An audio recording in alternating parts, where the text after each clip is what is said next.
আসসালামু আলাইকুম সবাইকে। আজ আমি আলোচনা করব 50তম বিসিএস প্রিলিমিনারির বুক লিস্ট ও অন্যান্য দিক নির্দেশনা নিয়ে। এ যাবৎকালে যতগুলো বিসিএস হয়েছে তার মধ্যে 50তম বিসিএস প্রিলিমিনারির জন্য আমরা সবচাইতে কম সময় পাব। তো এই কম সময়ের মধ্যে আমরা কিভাবে ভালো একটা প্রস্তুতি নিতে পারি, কোন বইগুলো পড়ে ভালো প্রস্তুতি নিব সেই বিষয়ে আলোচনা করব।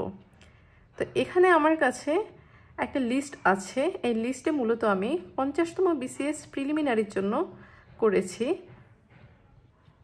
50তম বিসিএসকে সামনে রেখে 50 দিনের একটা স্টাডি প্ল্যান সাজাবো আমরা।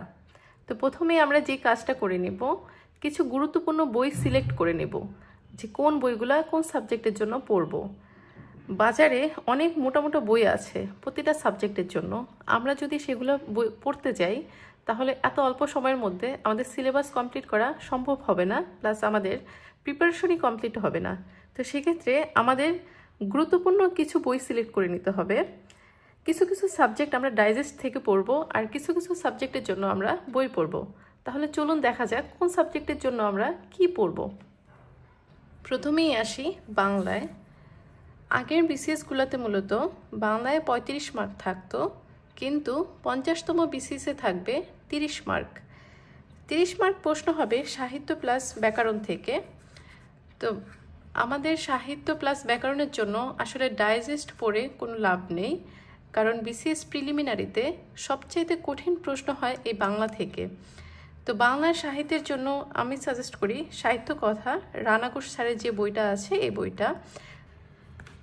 এই বইটা মূলত প্রিলি প্লাস লিখিতর জন্য। এই বইটা আপনি পড়লে প্রিলিতে খুব ভালো একটা প্রিপারেশন হয়ে যাবে, প্লাস রিটেনেও আপনি এগিয়ে থাকবেন। আর এর বাইরে যে জর্জের বই আছে বা অগ্রদূত আছে, তার চাইতে আমার কাছে মনে হচ্ছে সাহিত্য কথা বইটা খুবই ভালো। এরপরে হচ্ছে জব সলিউশন থেকে আপনারা শুধুমাত্র প্রিভিয়াস প্রশ্নগুলো পড়ে ফেলবেন সাহিত্য পাঠের, তাহলে সাহিত্যের একটা ভালো প্রিপারেশন হয়ে যাবে। এই যে সাহিত্য কথা রানা ঘোষ স্যারের এই বইটা মূলত, এই যে সাহিত্য কথা, এখান থেকে আপনারা বাংলা সাহিত্যের প্রাচীন যুগ, মধ্যযুগ প্লাস বাংলা সাহিত্যের আধুনিক যুগ, এই জিনিসগুলো ভালোভাবে পড়ে ফেলবেন। এরপরে যেটা আছে আধুনিক যুগের সাহিত্যিক ও তাদের সাহিত্যকর্ম, যেমন এখানে গুরুত্বপূর্ণ 11 জন কবি সাহিত্যিক, এগুলো পড়ে ফেলবেন। পঞ্চপাণ্ডব পড়ে ফেলবেন। আর এই যে এখান থেকে যারা গুরুত্বপূর্ণ তাদের পড়ে ফেলবেন। যেমন বাংলা সাহিত্যের প্রশ্নটা 47তম বিসিএস অনেক কঠিন ছিল। কোথা থেকে কি প্রশ্ন আসছে পরীক্ষার হলে অনেকে বুঝতেই পারে নাই। যেমন এখান থেকে একটা প্রশ্ন দেখাচ্ছি। এই প্রশ্নটা যে এমন প্রীতি কবু নাহি দেখি শুনে পরাণে পরাণ বান্দা আপনা আপনি, কার লেখা এটা বলা আছে।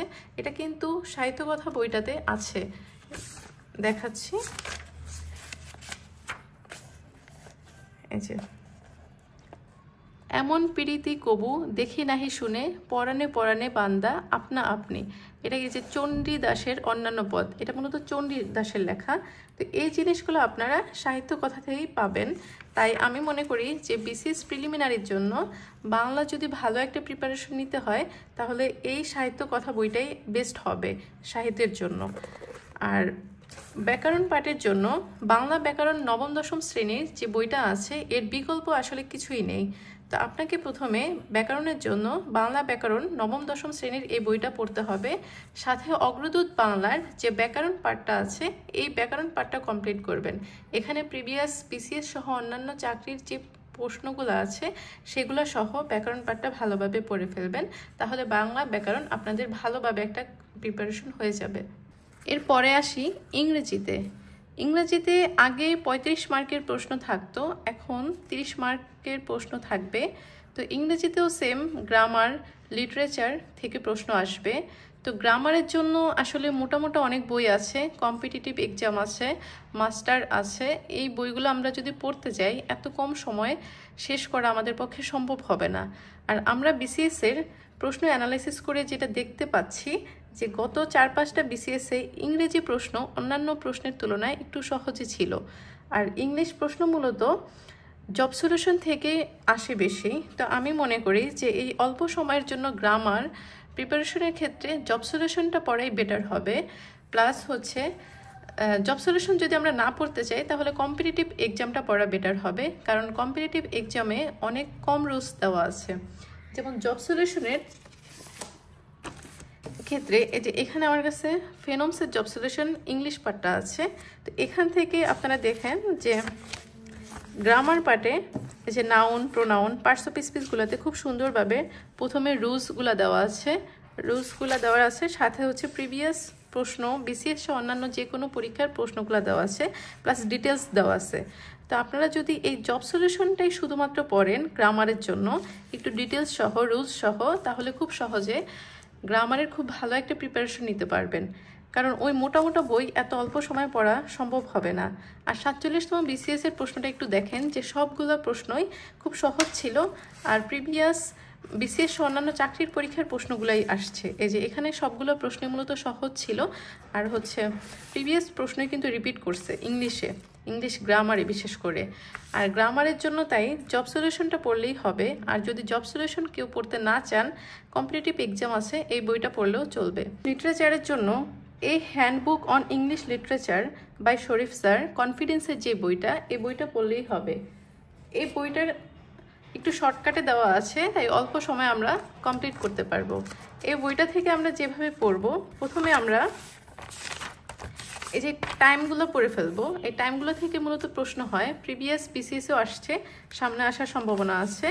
তারপরে যেগুলো করব, এই যে প্রতিটা পিরিয়ডে রাইটার্সগুলোর শুধুমাত্র এই যে বোল্ড করা জিনিসগুলো পড়বো, প্রতিটা রাইটার্সের বোল্ড করা জিনিসগুলো পড়বো, এই যে বোল্ড করা জিনিসগুলো পড়বো, এই যে 1টা 2টা 3টা, এই শুধুমাত্র বোল্ড করা জিনিসগুলো পড়বো। এভাবে পড়লে আমরা খুব সহজেই ইংলিশ লিটারেচারে খুব ভালো একটা প্রিপারেশন নিতে পারবো। 47তম বিসিএসেও কিন্তু সেম হচ্ছে বোল্ড করা জিনিসগুলো থেকে প্রশ্ন আসছে। ইংলিশ বেশি একটা কঠিন হয় না, তাই ইংলিশ নিয়ে বেশি একটা টেনশন করার কিছু নেই। এবার আসি বাংলাদেশ বিষয়াবলী, আন্তর্জাতিক বিষয়াবলী, সাধারণ জ্ঞানের পাঠগুলোতে। সাধারণ জ্ঞানের পাঠ মূলত ডাইজেস্ট থেকে পড়াটাই উত্তম। যদি কারো MP3 জর্জ সিরিজের যে MP3 বই বা বেসিক ভিউ আগে পড়া থাকে ভালোভাবে, তাহলে তারা সেই বইগুলোই পড়তে পারেন। নতুন করে ডাইজেস্ট পড়ার কোনো দরকার নাই, যেহেতু সময় খুব অল্প, তাই আগের বইগুলোই পড়বেন, রিভিশন দিবেন বেশি বেশি, সাথে জব সলিউশনের প্রিভিয়াস প্রশ্নগুলো পড়বেন। আর যদি কারো জর্জ সিরিজের MP3 বা হচ্ছে বেসিক ভিউ পড়া না থাকে, তাহলে তারা ডাইজেস্ট পড়বেন। এই যে সাধারণ জ্ঞানের পাঠগুলো মূলত ডাইজেস্ট থেকে পড়াটাই উত্তম হবে। বাংলাদেশ, আন্তর্জাতিক, তারপর ভূগোল, আর হচ্ছে নৈতিক মূল্যবোধ ও সুশাসন, এগুলো ডাইজেস্ট প্লাস জব সলিউশন পড়াটাই উত্তম হবে। তো এর বাইরে হচ্ছে কম্পিউটার বিজ্ঞান, কম্পিউটারের জন্য ইজি কম্পিউটার বা আলাস কম্পিউটারটা পড়া উত্তম হবে, কারণ ডাইজেস্ট থেকে কম্পিউটার পড়ে কোনো একটা লাভ হবে না। তাই কম্পিউটারের জন্য ইজি কম্পিউটার বা আলাস কম্পিউটার পড়বেন। আর বিজ্ঞানের জন্য, বিজ্ঞান যেহেতু অনেক বড় একটা সিলেবাস, বিজ্ঞানে মূলত প্রশ্ন আসে পদার্থ, রসায়ন ও জীববিজ্ঞান থেকে।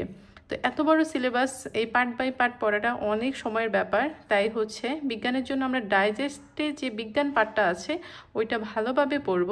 আর সাথে হচ্ছে নবম দশম শ্রেণীর যে জীববিজ্ঞান বইটা আছে ওই বইটা পড়ব, কারণ জীববিজ্ঞান থেকেও এখন মানে রিসেন্ট বিসিএসগুলোতে প্রশ্ন আসে।